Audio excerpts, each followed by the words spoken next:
Welcome back, everybody, to another video.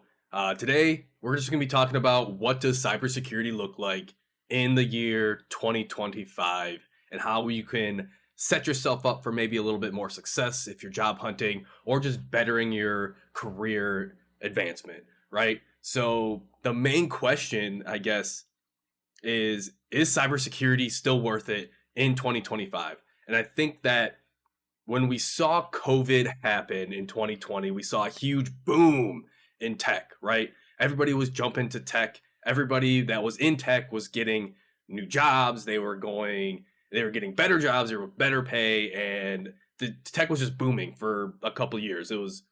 You couldn't keep people at regular job because the job offers were insane. If you were in tech in 2020, I don't think we've ever seen anything like that in tech, and it was just a different vibe.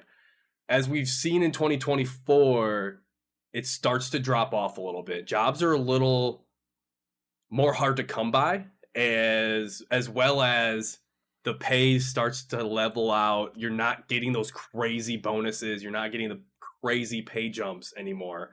But overall, in 2025, cybersecurity is one of the places to be, right? Cybersecurity is a huge umbrella of different types of jobs, but the baseline still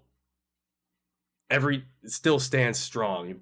Everybody needs cybersecurity in their organization. Everybody. There's no ifs, ands, or buts about when you're going to get compromised, right? It's about when and how do you react once you are compromised, and what can you do to set yourself up so you do not get compromised, right? So cyber is going to be huge still in 2025. I don't think that's anything out of the ordinary or anything mind-blowing that somebody else is saying the opposite, right? I think everybody still is on the cybersecurity train, right?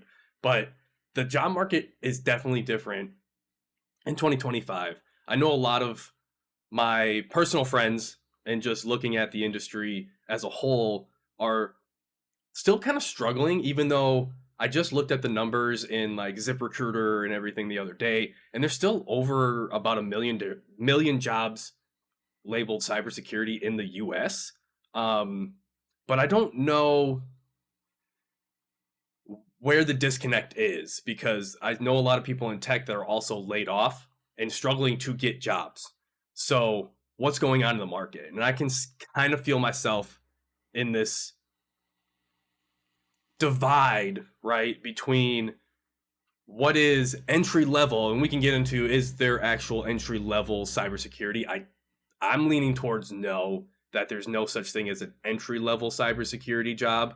You have to have some type of, especially today, you still have to have some type of experience. Let it be a help desk for a couple months, stuff like that. But it seems like there's a huge split in between entry level and people that have 20 plus years that are applying to jobs. And I think that's hurting some of the people that are in the middle, like myself. I'm not going to apply to a cybersecurity analyst position. I'm just not after 6-7 years in cyber itself.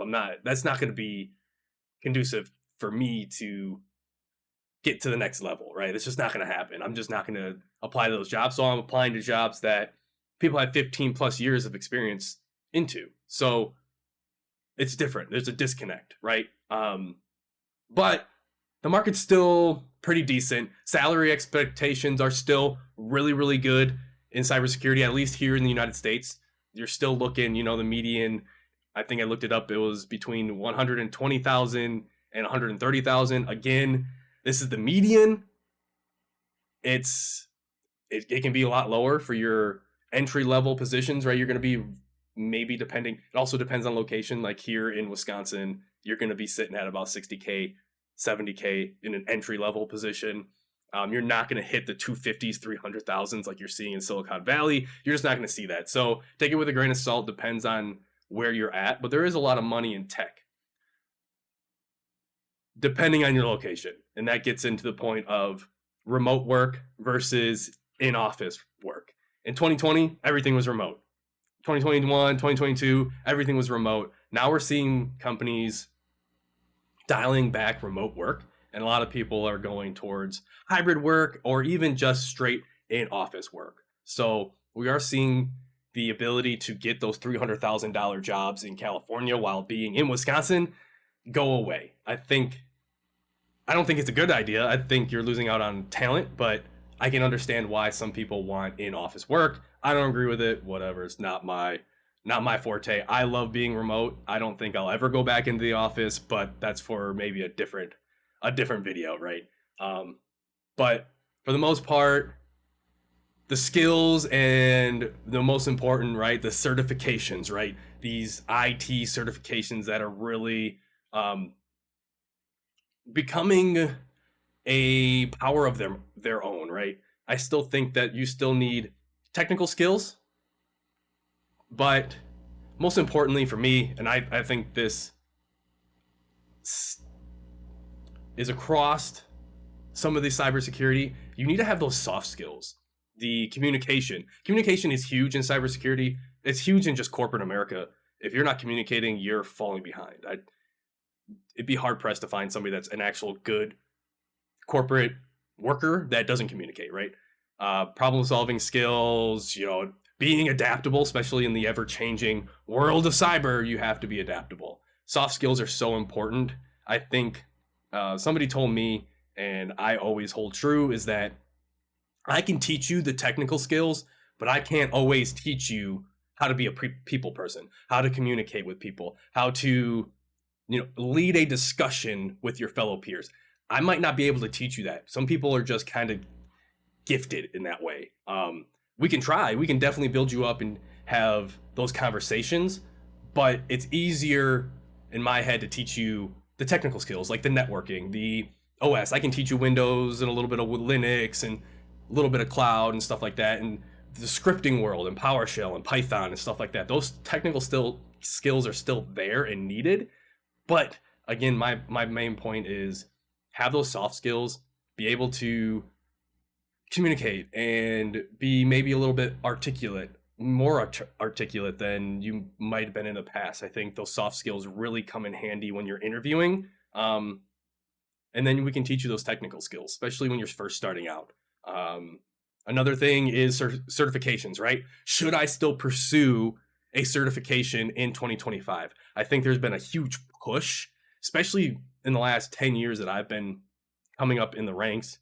Certifications have been pushed so heavily that I don't know. I know people with CISSPs that don't know a thing about cyber. I don't know how they get them. They're just very good test takers, but they don't know anything about cyber. And whatever, it's more of a managerial consulting type of certification anyways, but there's so much power in that CISSP, or at least there used to be, but there's so many people with it that don't know anything, right? And you can go the same with degrees. Should we get a degree? I think these are two topics that we can just dive into in a separate video because they're so huge. And what kind of certifications should you get? What are entry-level certifications? And for my, should I get a business degree or should I get a cyber degree? Myself, I have a business degree. I have a bachelor's in business administration with just IT emphasis in network security and stuff like that. But the business side, learning accounting and learning financial spreadsheets and being able to do that math and stuff has helped me do the business side of cybersecurity a lot better than maybe if I would have taken the cyber degree. Things like that. Should you still get a degree? My opinion, why would you set yourself apart from the peers that have certifications and degrees, right? It's the best path to set yourself up for success, right? And there's so many different paths that you can take to get into cyber, right? There's SOC analysts, the information securities, the government's risk and control or compliances, and forensics and incident response. And you can be like me and be in network security, which I think is the best if we're gonna get into it, right? Endpoint security, data. There's just so many different paths you can take to get into cybersecurity. That why wouldn't you set yourself up with some certifications and maybe a business degree or a cybersecurity degree and things of that nature, right? So again, let's talk about how you set yourself apart from maybe your peers, right? Maybe you don't have 5 years experience. Maybe you're truly entry level. Maybe you're just getting out of college, right? If maybe you're changing careers. These are kind of my main tips and tricks, I think, for moving forward in 2025 for all these cybersecurity jobs. Number one, and I'm gonna press this wholeheartedly: networking, networking, networking, networking, networking, branding. You know, I don't think I've gotten an interview in the last 2 years by just sending in my resume. Now there may be a reason that my resume is just kind of trash right now, or maybe whatever. But the reason I've gotten interviews are because I know somebody at that company and I get a referral, right? Knowing people at companies, especially those big hitters, right? We all want to work for, I don't know, Google or whatever, right? It's knowing those people and connecting with them on LinkedIn or YouTube or going to their blog and just being active in their community, I think you have to network. You just have to. You can't just send in an application, especially with automated resume uploaders and stuff. You're talking hundreds of people, thousands of people applying to these jobs. You need to set yourself apart by networking and branding. Bottom line. Next, I think, is the home lab, which we talk a lot. We're going to talk a lot about on this channel. We haven't talked about it yet, but home lab has significantly improved my ability as a network engineer, a cybersecurity person, a business person, just knowing how things work, breaking them without, being in prod. I mean, networking, you can't break things because everything's prod. Everything's production. Everything has live traffic. People are actually using these things, right?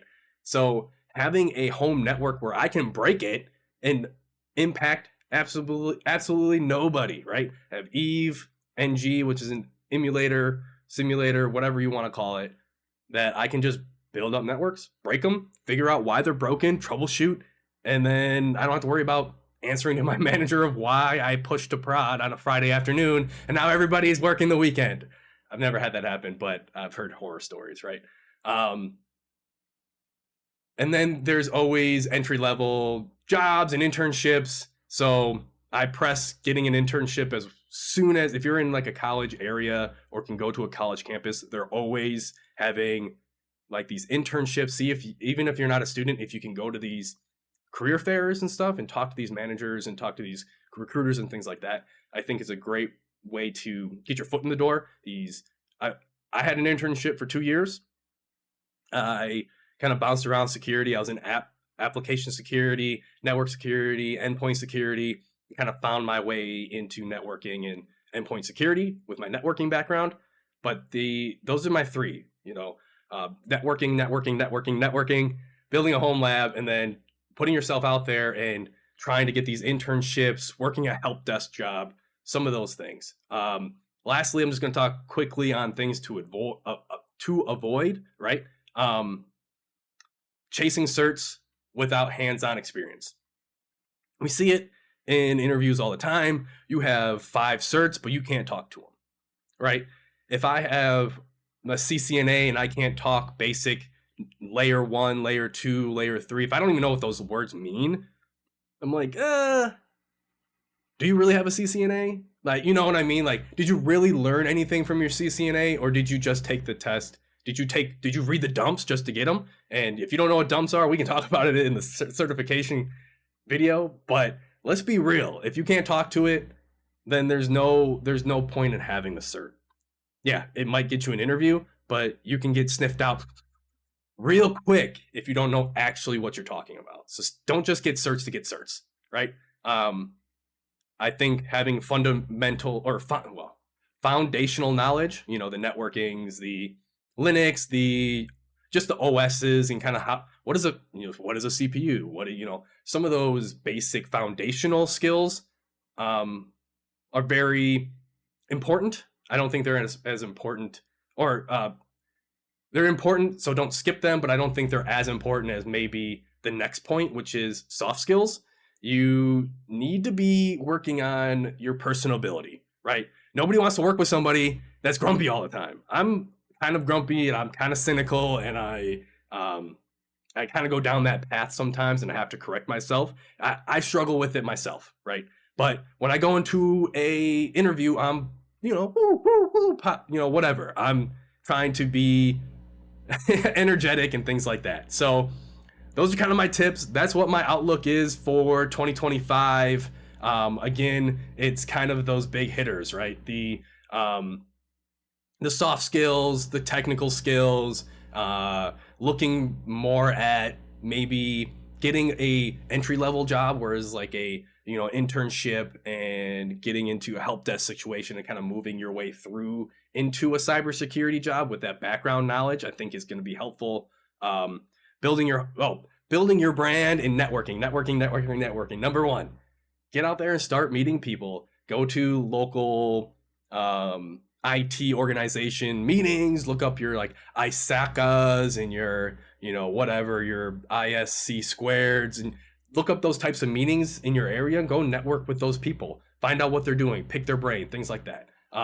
Again, cybersecurity is a great place to be. I personally love my career. Other places I might rather be, like building computers and being like the Adam Savages of the world, where I'm building cool stuff and making robotics and stuff, maybe. But I do love what I do. I love networking, and I love cybersecurity and protecting and all those things. So yeah, it's a great place to be. I think you should start today. If you're starting college, if you're making that switch into tech from a different career field, start today.